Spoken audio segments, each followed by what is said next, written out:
MLC అనంతబాబుకు gastroenterology నిపుణుడితో వైద్య పరీక్షలు చేయించి నివేదించాలని రాజమహేంద్రవరం కోర్టు ఆదేశించింది. ఇంటి నుంచి భోజనం, జైలులో సౌకర్యాలు కల్పించాలన్న అనంతబాబు పిటిషన్పై విచారణ జరిగింది. ఈ సందర్భంగా రాజమహేంద్రవరం కోర్టులో ఆయన్ని పోలీసులు ప్రవేశపెట్టారు. కోర్టు ఆదేశాలతో వైద్య పరీక్షల నివేదికలను జైలు అధికారులు కోర్టు ముందుంచారు. అనంతబాబుకు రాజమహేంద్రవరం, కాకినాడ ఆసుపత్రిలో చేసిన వైద్య పరీక్షల నివేదికలు జడ్జి పరిశీలించారు. కాకినాడ, రాజమహేంద్రవరంలో గ్యాస్ట్రోఎంట్రాలజీ నిపుణులు లేరని నివేదికలో పేర్కొన్నారు. గ్యాస్ట్రోఎంట్రాలజీ నిపుణుడితో వైద్య పరీక్షలు చేయించి నివేదించాలని కోర్టు ఆదేశించింది.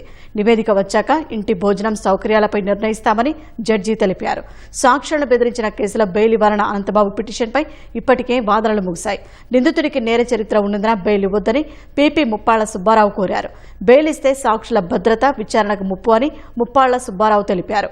అనంతబాబు బెయిల్, సౌకర్యాల కల్పన పిటిషన్లపై ఈ నెల 29న కోర్టు తీర్పు ఇవ్వనుంది.